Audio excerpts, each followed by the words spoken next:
안녕하세요. 오늘도 복된 하루 되시기를 바랍니다. 우리 사도신경으로 같이 신앙 고백하시고 하나님 앞에 예배하겠습니다. 나는 전능하신 아버지 하나님 천지의 창조주를 믿습니다. 나는 그의 유일하신 아들 우리 주 예수 그리스도를 믿습니다.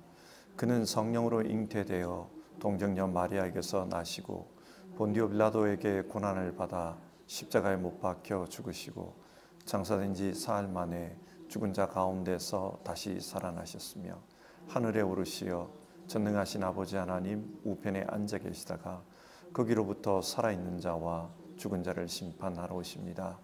나는 성령을 믿으며 거룩한 공교회와 성도의 교제와 죄를 용서받는 것과 몸의 부활과 영생을 믿습니다. 아멘. 찬송가 338장 내 주를 가까이 하게 함은 우리 1절과 3절 부르도록 하겠습니다. 338장입니다. 1절과 3절입니다.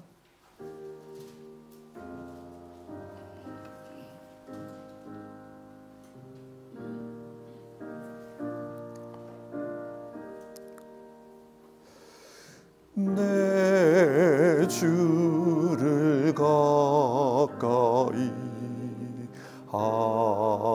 하게 함은 십자가 짐 같은 고생이나 내 일생 소원이 늘 찬송하면서 주께도 나가기 원합니다. 천성에 가는 길 험하여도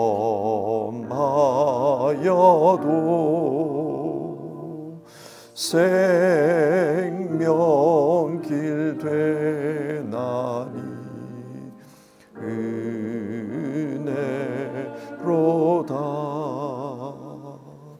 천사 날 부르니 늘 찬송하면서 주께도 나가기 원합니다. 아멘. 우리 같이 기도하겠습니다. 사랑 많으신 하나님, 하나님께서 저희들을 불러주셨기 때문에 저희는 하나님을 쫓아서 살아가는 하나님의 사람들이 되었습니다. 하나님, 우리 성도님들 하나님을 따라서 그렇게 살아갈 때 정말 하나님 앞에서 신실하게 끝까지 충성을 다해서 따라갈 수 있도록 힘을 주시고 용기를 주시기를 바랍니다. 하나님, 우리가 하나님을 따름에 있어서 참 좋은 일만 있으면 좋겠는데 때로는 그렇지 못할 때가 있습니다. 하나님을 따르기 때문에 겪어야 하는 고통이 있고 또 어려움들이 있는 것이 현실입니다. 하나님, 그럼에도 불구하고 그 속에서 신실할 수 있도록 우리를 도와주시옵소서. 하나님, 날마다 주를 향해서 내 주를 가까이 그렇게 나아가고자 하는 모든 성도님들 하나님께서 손 붙잡아 주시기를 바라고 그 어깨가 처지지 않도록 부축해 주시고 그 다리에 힘이 빠지지 않도록 늘 하나님께서 붙잡아 주시기를 간청을 드립니다. 그래서 하나님 앞에서 끝까지 믿음의 경주를 잘 감당하는 우리 성도님들 되도록 하나님께서 역사해 주시옵소서. 오늘도 자신의 삶을 가지고 하나님 앞에 나와서 예배를 드립니다. 삶의 기도 제목들을 하나님 앞에 내놓고 하나님이여 어찌하오리까 기도하며 하나님의 도우심을 간청하는 모든 성도님들 하나님의 선하신 능력을 경험할 수 있도록 도와주시옵소서. 참 좋으신 하나님, 하나님의 좋으심을 오늘도 우리가 누리고 또 느끼며 살 수 있도록 은총을 베풀어 주시옵소서. 귀하신 예수님의 이름으로 기도드립니다.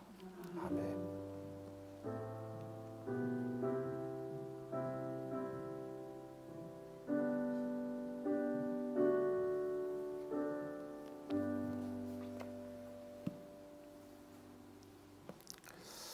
오늘은 사도행전 7장의 말씀을 살펴보겠습니다. 사도행전 7장 말씀을 같이 보겠습니다. 읽는 것은 7장 54절부터 60절까지의 말씀을 읽겠습니다. 사도행전 7장 54절에서 60절입니다. 한 절씩 교독하겠습니다. 54절입니다. 그들은 이 말을 듣고 격분해서 스데반에게 이를 갈았다. 그런데 스데반이 성령이 충만하여 하늘을 쳐다보니 하나님의 영광이 보이고 예수께서 하나님의 오른쪽에 서 계신 것이 보였다. 그래서 그는 보십시오, 하늘이 열려 있고 하나님의 오른쪽에 인자가 서 계신 것이 보입니다 하고 말하였다.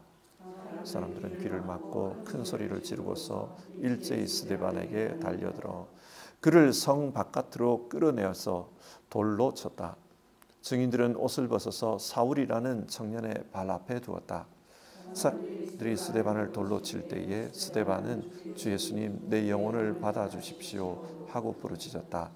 같이 읽겠습니다. 그리고 무릎을 꿇고서 큰 소리로 주님, 이 죄를 저 사람들에게 돌리지 마십시오 하고 외쳤다.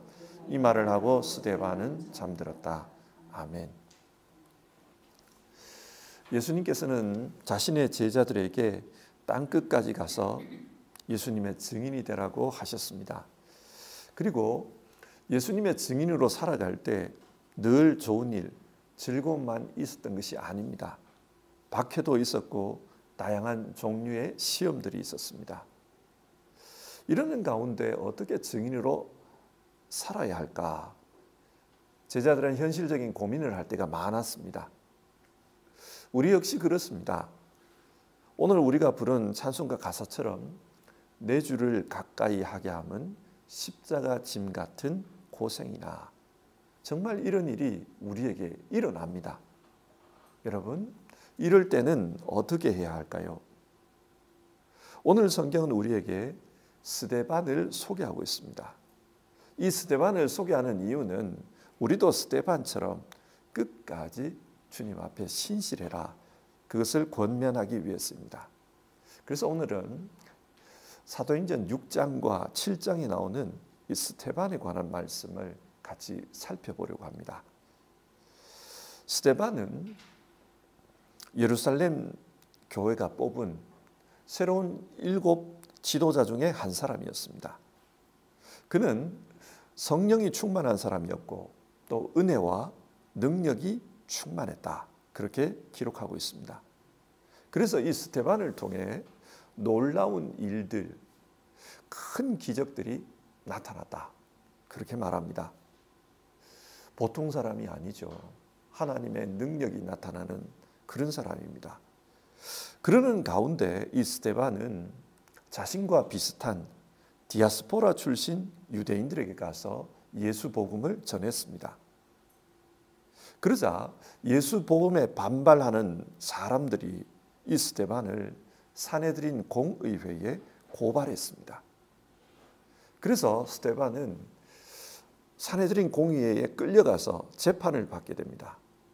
재판을 받는 가운데 자신이 믿는 믿음, 자신이 증거한 복음을 소개를 하게 됩니다. 그것이 사도행전 7장 2절부터 53절까지 기록된 말씀입니다. 이 말씀은 굉장히 길어요. 자, 그러면 스데반의 이 설교는 어떤 내용입니까? 이 스데반의 설교를 읽어보면은 구약 성경 이야기를 요약해 놓은 것 같은 느낌이 듭니다. 그리고 뭘 말하려고 하는지 그 요지가 잘 보이지가 않습니다. 하지만 스데반이 처한 상황에서 이 말씀을 생각해 보면 스데반이 설교한 메시지는 아주 분명합니다. 어떤 메시지입니까? 첫 번째는 이스라엘 조상들이 불순종했다. 그걸 이야기합니다. 하나님은 아브라함 때부터 예수님 때까지 한결같이 구원 역사를 이끌고 계십니다. 그런데 그 구원 역사 속에서 소위 선민이라고 하는 이스라엘 백성이 얼마나 하나님께 거역했는가, 그걸 이 스데반이 말합니다. 이 내용이 2절부터 43절까지인데요. 좀 더 구체적으로 내용을 살펴보면 하나님께서 아브라함에게 후손에 대한 약속을 하셨습니다. 네 자손이 하늘의 별처럼 많을 거다. 그런데 시간이 지나도 하나님께서 말씀하셨던 그 약속의 아들이 태어나지를 않았습니다. 그래서 아브라함은 인간적인 방법으로 하갈을 통해 이스마엘을 낳았습니다. 하나님의 약속에 불순종했다는 것입니다. 스데반이 보기에 믿음의 조상이라는 그 아브라함 역시 하나님께 불순종했다. 그걸 이야기해요. 하지만 하나님은 신실한 분입니다. 사람은 불순종했지만 하나님은 신실했습니다. 그래서 100세의 나이에 사람의 힘으로는 자녀를 낳을 수 없는 그 나이에 이삭을 품에 품게 되었다고 합니다. 그리고 그 이삭을 통해 약속의 계보가 이어집니다. 요셉의 때가 되었습니다. 하나님께서는 아브라함에게 약속하셨던 것, 하늘의 별처럼 많은 그런 아브라함의 후손을 주시기 위해서 이스라엘 백성들을 이집트로 이주를 시킵니다. 왜 그렇게 하는가? 가나안 땅에서는 그렇게 사람의 인구가 증식할 수 있는 그런 환경이 되지를 못합니다. 그래서 하나님은 인구가 증식할 수 있는 그 이집트로 이주를 시킵니다. 그런데 이 이주 과정이 좀 좋지를 못해요. 어떻게 시작하는가? 형제들이 자기 동생 요셉을 노예로 팔았다는 겁니다. 왜 팔았는가? 평소에 가지고 있던 그 시기심 때문입니다. 이 시기심 때문에 자기 형제를 죽을 수도 있는 그런 노예로 팔았다. 그러나 신실하신 하나님은 이스라엘의 이런 악함에도 불구하고 요셉을 통해서 그 이스라엘 가족들을 구원하셨다는 겁니다. 그래서 이집트 땅에서 번성할 수 있도록 그렇게 역사를 해주셨다. 이후 모세가 등장합니다. 하나님께서는 이제 이스라엘이 충분히 번성했고 약속의 땅으로 돌아갈 때가 되었다. 그렇게 생각하시자 모세를 부르십니다. 모세를 통해서 이 출애굽의 역사를 이루려고 하십니다. 모세가 40세가 되었을 때 자기 민족을 위해 일하기 위해서 나섰다고 합니다. 어느 날 이집트 관리에게 죽도록 매질당하는 이스라엘 사람을 보았습니다. 그래서 그 사람을 도와줬습니다. 그 과정에 이집트 관리를 죽이게 됐죠. 어느 날 또다시 모세가 자기 동족을 돕기 위해서 갔습니다. 그래서 사람들이 어떻게 반응했는가? 어제는 이집트 사람을 죽이려고 하더니 오늘은 우리를 죽이려는가? 그 말을 하는 거예요. 그리고 모세를 관가에 고발하려고 합니다. 죽음의 궁지로 몰아넣었다는 거예요. 모세는 이스라엘을 도우려고 했지만 이스라엘은 그런 모세를 궁지로 몰아넣었다. 죽이려고 했다. 이게 지금 스데반의 성경 해석이에요. 얼마나 반역하는가? 그걸 말하는 거예요. 이스라엘은 어리석어서 하나님이 준비한 그 지도자를 죽음으로 내몰았다는 겁니다. 그처럼 하나님께서 보내주신 예수님에 대해서도 똑같이 행동하고 있다. 이걸 간접적으로 비판하고 있습니다. 하지만 그럼에도 불구하고 하나님께서는 이런 어리석은 이스라엘을 구원하기 위해서 계속해서 일하십니다.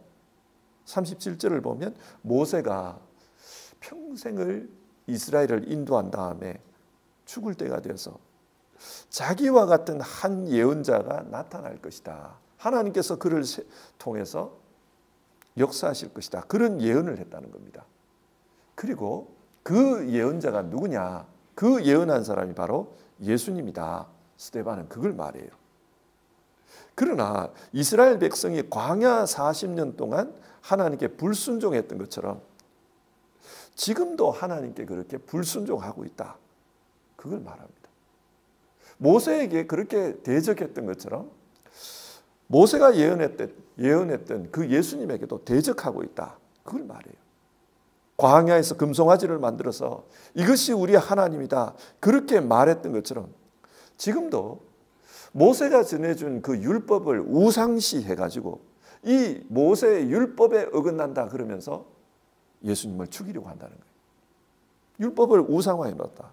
얼마나 불순종하는 민족인가 그걸 말합니다. 그래서 하나님은 이것을 고치기 위해서 이스라엘 백성을 바빌론 포로로 끌고 갔습니다. 이제는 더 이상 하나님께 불순종하면 안 된다. 그런 교훈을 주셨지만 그러나 이스라엘은 여전히 그러고 있다. 그걸 이야기해요. 스데반 설교의 두 번째 내용은 유대인들이 성전을 우상화하고 있다는 겁니다. 그 내용이 44절부터 50절에 나와요. 스데반은 이 성전 이야기를 하면서 광야에 있었던 성막으로부터 이야기를 풀어냅니다. 이 성막을 스데반은 증거의 장막이라고 부릅니다. 그러면 이 장막이 무엇을 증거한다는 말입니까? 이 장막은 하나님께서 자기 백성과 함께 계신다는 것을 증거하는 장막입니다. 하나님은 시내산에서 이스라엘과 분투를 맺으셨습니다. 이제 하나가 되신 거죠. 그래서 하나가 되었으니 내가 너희와 함께 있겠다. 그 증거로서 장막을 만들려고 한 겁니다. 그러니까 이 성막은 하나님의 임재, 임마누엘을 상징하는 모형물입니다. 상징하는 집입니다. 그런데 성경은 이 장막이 하늘에 있는 진짜에 대한 모형이라고 말해요. 모세는 하나님께서 하늘에 있는 것을 보여주셨고 그 보여주신 것을 본따서 이 땅에서 장막을 만들었다는 겁니다. 그러면 하늘에 있는 진짜는 뭘까? 히브리서 9장은 하늘에 있는 그 장막이 예수 그리스도라고 말해요. 왜 예수 그리스도가 장막인가? 예수님을 통해서 사람들이 속죄함을 받습니다. 속죄함을 받으면 하나님 앞으로 나아가게 됩니다. 하나님 앞에 나아가면 하나님과 함께 있을 수 있게 됩니다. 그러면 하나님과의 임마누엘, 그게 가능하다는 거예요. 그래서 예수 그리스도가 하나님과 함께 할 수 있도록 우리를 가능케 하는 그 성막이다, 성전이다, 그렇게 말합니다. 예수님께서도 자신의 몸을 성전이라고 했습니다. 이 성전을 헐라 내가 사흘 만에 일으키리라. 예수님 자신이 참된 성전이라고 말했습니다. 그런데 사람들은 진짜 성전인 이 예수님을 어떻게 대했는가? 죽였다는 거예요. 왜 죽였는가? 자신들이 보는 눈앞에 있는 그 돌로 지은 성전 때문입니다. 그 돌로 지은 성전이 너무 소중하다는 거예요. 너무 거룩하다는 거예요. 그렇기 때문에 다른 성전은 인정을 못하는 겁니다. 그래서 예수님을 죽였다는 거예요. 그래서 스데반이 하는 말이 당신들은 지금 이 돌로 지은 이 성전을 우상화하고 있습니다. 이거는 하늘에 있는 성전이 아니고 땅에 있는 모형인데 이 모형에 집착하고 있습니다. 그 이야기를 한 겁니다. 스데반이 이렇게 설교하니까 사람들이 어떻게 반응합니까? 사실 이 스데반의 이 설교는요, 정말 핵심을 찌르는 설교예요. 복음의 핵심을 찌릅니다. 이스라엘이 불순종했다. 불순종하는 가운데 종교에 집착을 해서 돌로 만들어 놓은 이 집을 신성화했다. 그러는 가운데 우리는 잘못된 신앙으로 흘러갔다. 그걸 말하는 거잖아요. 그러면서 참된 복음은 뭐냐? 예수 그리스도께서 우리의 불순종 때문에 돌아가셨다. 그리고 그분이 돌아가심으로 말미암아 우리가 하나님과 속죄, 화해할 수 있게 되었다. 그러므로 그분 안에서 우리는 하나님과 임마누엘이 된다. 따라서 이 예수님이 우리의 성전이시다. 이 예수님이 참된 성전이다. 이 예수님 안으로 들어가야 된다. 이걸 말하는 거거든요. 하지만 이 설교를 들은 유대인들은 어떤 반응을 보니까 54절을 보면 그들은 이 말을 듣고 격분해서 스데반에게 이를 갈았다. 이렇게 나와요. 여기서 이를 갈았다 이 말은 짐승이 맹수가 먹이를 사냥하기 위해서 이빨을 드러내는 그 장면이에요. 그러니까 먹이를 물어뜯기 위해서 이빨을 드러내고 있다. 그 말입니다. 자, 그러면 왜 이렇게 화가 났는가? 유대인들은 스데반이 지금 우리의 종교를 공격한다고 봤어요. 스데반이 몇 마디의 말로 우리를 공격한다, 친다. 이 감정을 우리도 간접적으로 알 수 있습니다. 혹 이런 경우가 있잖아요. 어떤 목사님들이 설교를 가지고 대놓고 노골적으로 때린다, 친다. 그러면 그 설교를 들을 때 마음이 굉장히 불편해집니다. 지금 이 사람들이 그렇다는 거예요. 스데반이 지금 우리에게 그렇게 하고 있다. 그러니까 화가 치밀어 오르는 겁니다. 그래서 맹수가 이빨을 드러내듯이 그렇게 이빨을 드러내고 물어 뜯으려고 하는 겁니다. 그런데 이런 험악한 상황 속에서 스데반은 어떤 반응을 보였는가? 55절을 보면 스데반이 성령이 충만하여 하늘을 쳐다보니 하나님의 영광이 보이고 예수께서 하나님의 오른쪽에 서 계신 것이 보였다. 이 험악한 상황 속에서 스데반은 하늘을 쳐다봤다고 합니다. 왜 하늘을 보았을까요? 하늘에는 하나님이 계시기 때문입니다. 이 험악한 상황 속에서 나는 저 사람들의 판단보다 나는 하나님의 판단을 받겠다. 그 말입니다. 사람들이 나를 어떻게 판단하든 나는 하나님의 판단이 중요하다. 그래서 하나님을 바라보았습니다. 그러자 하나님께서 그런 스데반에게 어떻게 응답하십니까? 56절.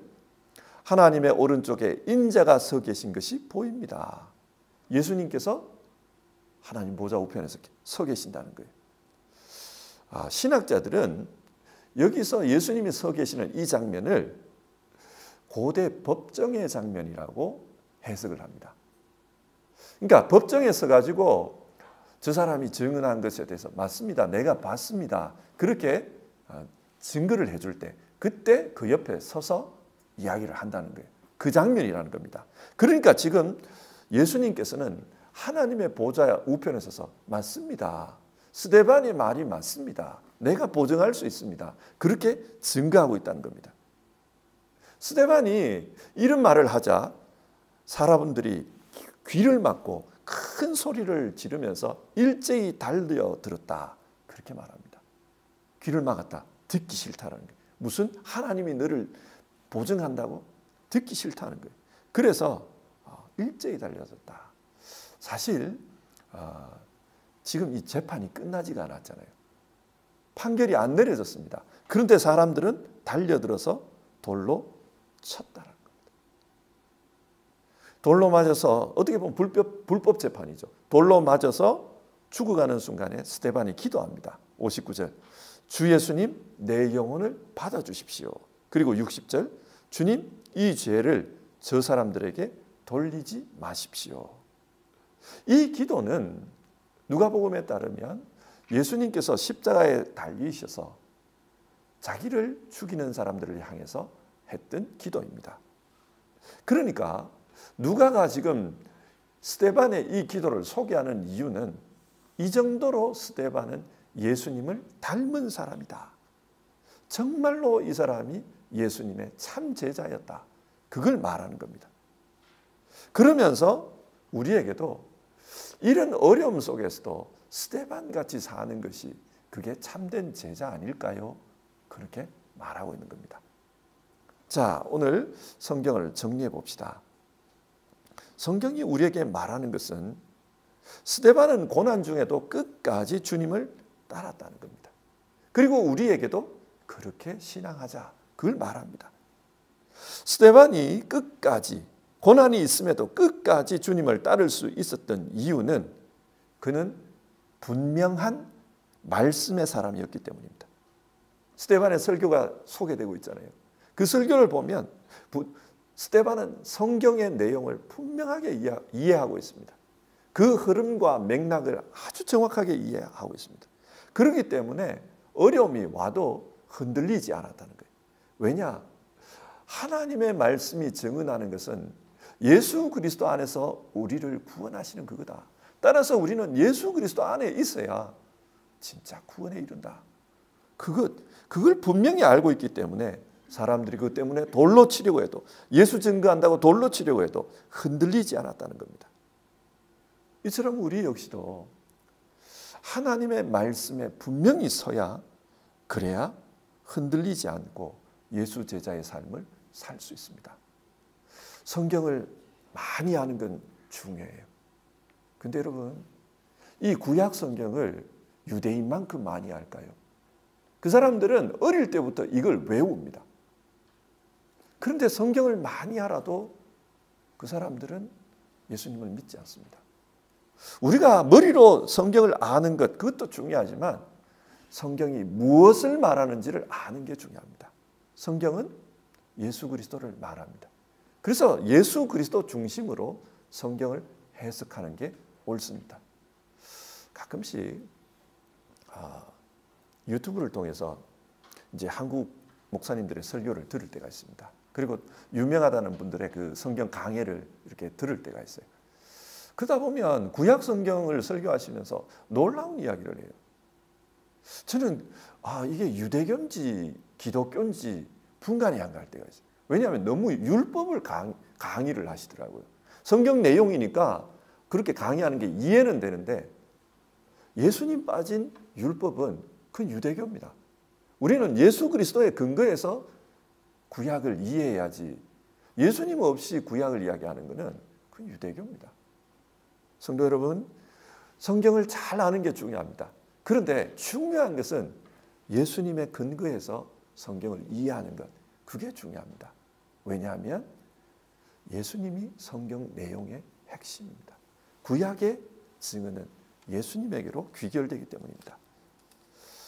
자, 이렇게 분명한 말씀 위에 서서 살아간다는 것이 어떤 걸까요? 실제적으로 스데반은 분명한 말씀에 근거해서 살았기 때문에 눈에 보이는 그 성전, 돌집을 거부합니다.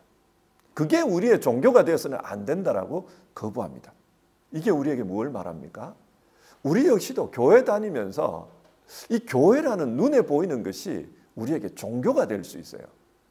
그래서 교회 생활하는 것, 이게 참신앙인 줄 알 수 있습니다.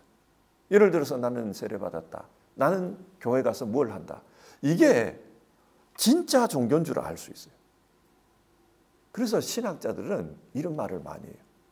종교가 아니라 신앙을 해라. 종교는 어떤 우리의 신앙을 만들어 놓은 껍데기라는 거예요. 이 껍데기는 늘 깨야 됩니다. 여기에 매여버리면 오늘 성경에 나오는 이 유대인들처럼 될 수 있습니다. 우리는 늘 종교가 아니라 신앙을 해야 됩니다. 그럼 신앙한다는 게 뭡니까? 신앙한다는 것은 진짜 예수님을 사랑하는 거예요. 내가 예수님하고 정말 교제하는 겁니다. 이 성경을 통해서 내가 예수님께 기도드리고, 눈앞에 보이지 않지만 그 예수님께 말을 통해서 내가 기도를 하고, 그 예수님의 마음을 느끼려고 하고, 예수님이라면 어떻게 할까 그 생각을 하면서 살아가려고 하고, 그게 참된 신앙이라는 겁니다. 종교에 매여서는 안 됩니다. 그리고 종교에 집착해서도 안 됩니다. 중세 기독교가 종교에 집착을 해서 얼마나 악한 짓을 많이 했습니까? 사람들을 죽이고 전쟁을 일으키고, 얼마나 그런데 오늘날에도 그 비슷한 일들이 일어날 수 있습니다. 종교의 이름으로 교회가 싸우고 얼마나 혼란한 일들이 많습니까? 우리는 종교가 아니라 신앙을 해야 됩니다. 진짜 예수님 사랑하는 일, 예수님 따르는 일, 그 일을 해야 합니다. 그러면 스데반처럼 예수님을 따르기 위해서는 어떻게 해야 하는가? 눈을 들어서 주님을 봐야 합니다. 스데반은 진짜 어려운 순간, 세상이 자기를 인정하지 않고 정죄하는 그 순간, 나는 주님의 판결이 중요합니다. 주님은 어떻게 생각하십니까? 주님이 잘못됐다고 하면 내가 잘못됐다고 인정하겠습니다. 주님은 어떻게 생각하십니까? 주님을 바라봅니다. 그렇게 주님을 바라보고 살아가니까 주님이 그를 인정하시는 겁니다. 우리가 잘 부르는 찬양 중에 괴로울 때 주님의 얼굴 보라, 평화의 주님 바라보아라, 슬플 때에 주를 보라, 주님께서 안식 주시리라. 정말 힘들 때 그 주님 바라보고 주님에게서 해답을 찾고 주님의 평가를 받으려고 하고, 이게 참된 신앙으로 가는 길입니다. 우리 모두 정말 참된 신앙으로 끝까지 주님을 잘 믿는 그런 사람 되기를 우리 힘써 봅시다. 우리 찬송가 150장 갈보리산 위에 우리 1절과 2절 부르고요, 같이 기도하겠습니다. 150장입니다. 150장 1절 2절입니다.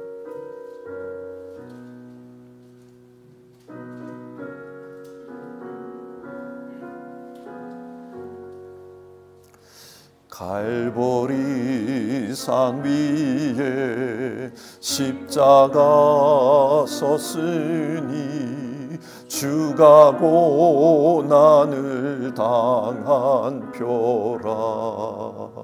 험한 십자가를 내가 사랑함은 주가 보혈을 흘림이라.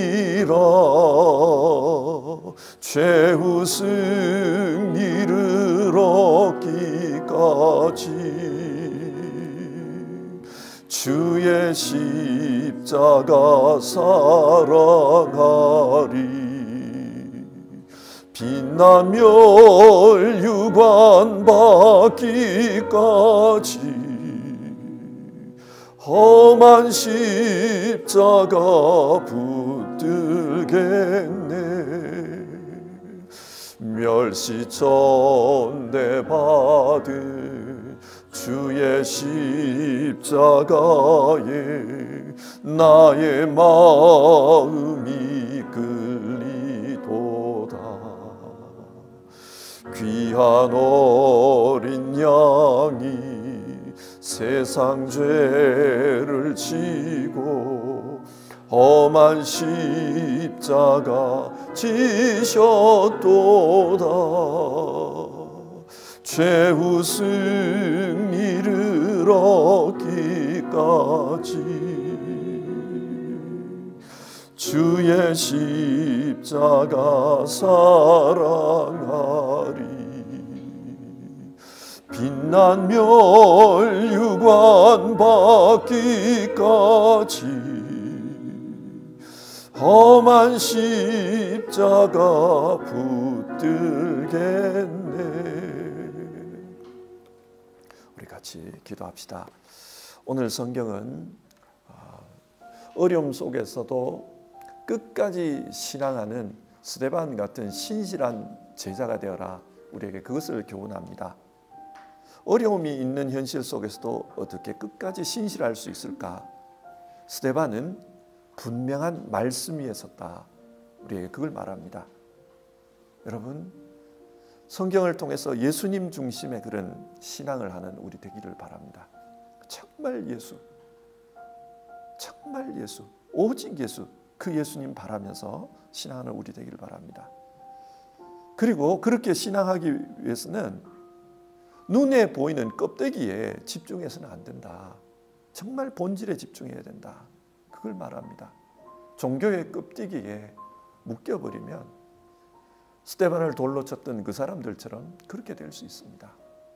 그래서 우리는 정말 예수님 사랑하는 것, 그 예수님과 동행하는 것, 성령 가운데 우리의 심령에 찾아오셔서 우리와 대화해 주시고 우리를 위로해 주시고 인도해 주시고 그 주님과 함께 사는 것, 내 그 신앙에 나는 중점을 두겠다. 우리 그런 결심을 했으면 좋겠습니다.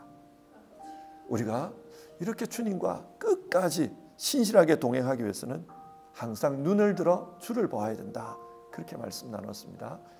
우리 그렇게 기도합시다. 주님 말씀 중심으로 살게 하여 주시옵소서. 주님, 종교의 형식이 아니라 본질에 집중할 수 있게 도와주시옵소서. 주님, 늘 주님을 바라보면서 항상 주님께 초점을 맞추고 그렇게 신앙할 수 있도록 도와주시옵소서. 그래서 끝까지 신실하게 주님을 따르는 우리 될 수 있도록 도와주시옵소서. 우리 그렇게 기도합시다.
하나님, 오늘 성경 말씀을 통해서 고난이 많은 그 시대에 끝까지 예수님의 제자로 살았던 스데반의 이야기를 우리가 살펴보았습니다. 성경은 우리에게 우리 역시도 스데반처럼 신실한 그런 하나님의 사람이 되라고, 예수 제자 되라고 그렇게 권면하는 것을 듣습니다. 하나님, 정말 우리 그렇게 살 수 있도록 도와주시옵소서. 특별히 삶의 어려움이 많고 힘든 조건 속에서, 환경 속에서 그렇게 지내고 있는 분들, 주님 이 말씀을 통해 힘 주시기를 바라고, 정말 주님께서 기대하시는 그런 믿음의 경주를 끝까지 잘 감당할 수 있도록 도와주시옵소서. 오늘 성경에서 스데반은 어려움이 많았음에도 불구하고 끝까지 믿음의 경주를 할 수 있었던 이유가 성경을 온전하게 이해했기 때문이다. 말씀 위에 서 있었기 때문이다. 그래서 예수 복음이 흔들리지 않았다. 우리가 그렇게 말씀 나눴습니다. 우리 역시도 정말 예수님 중심의 성경 이해를 분명하게 하고 살아갈 수 있도록 도와주시옵소서. 그렇기 때문에 어떤 유혹이 있어도, 어떤 힘든 시련이 있어도 흔들리지 않고 주님 따라갈 수 있도록 도와주시옵소서. 그리고 스데반은 하나님의 말씀을 온전히 이해하기 때문에 종교의 껍데기가 아니라 정말로 신앙의 본질을 추구하는 그런 삶을 살았다. 그렇게 우리가 말씀 나눴습니다. 하나님, 우리가 교회를 사랑하고 교회 다니고 같이 예배하고 이런 형식적인 부분도 굉장히 중요하지만, 그러나 그 형식적인 것에 만족하지 않게 하옵소서. 우리에게 본질은 주님과 함께 임마누엘의 삶을 사는 것, 거기에 있사오니 성령께서 우리 가운데 임재하여 오셔서 우리 심령 가운데 함께 계시고, 그 성령 가운데서 말씀으로 기도로 늘 주님과 임마누엘 하는 그런 삶을 사는 우리 될 수 있도록 도와주시옵소서. 주님 우리 가운데 함께 계시는 것, 그것을 느끼고 또 그것을 누리면서 살아가는 우리 신앙인 될 수 있도록 도와주시옵소서. 하나님, 그러기 위해서는 어려울 때에도 우리가 늘 눈을 주님을 바라보아야 된다. 항상 초점을 주님께 두어야 한다. 그렇게 말씀 나눴습니다. 정말 괴로울 때 주님의 얼굴 볼 수 있게 도와주시옵소서. 우리에게 힘든 일이 있을 때 갈보리산 위에 있는 그 십자가 바라보며 주님 볼 수 있게 도와주시옵소서. 우리 성도님들 정말 믿음에 승리하는 승리자들 다 되도록 역사해 주시옵소서. 주님께서 힘 주시고 능력 주시기를 간청드립니다. 귀하신 예수님의 이름으로 기도드립니다. 아멘. 주기도문하겠습니다. 하늘에 계신 우리 아버지, 아버지의 이름을 거룩하게 하시며 아버지의 나라가 오게 하시며 아버지의 뜻이 하늘에서와 같이 땅에서도 이루어지게 하소서. 오늘 우리에게 일용할 양식을 주시고 우리가 우리에게 잘못한 사람들에게 용서하여 준 것 같이 우리 죄를 용서하여 주시고 우리를 시험에 빠지지 않게 하시고 악에서 구하소서. 나라와 권능과 영광이 영원히 아버지의 것입니다. 아멘.